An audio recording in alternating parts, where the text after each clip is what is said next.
তোমার চোখের কাছে পিতা পারবে না কেউ আর, দুষ্টের যে বিনাশ হবে এইবার।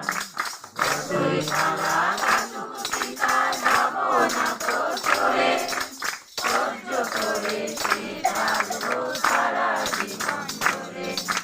যতই জ্বালা কাটুক পিতা যাব না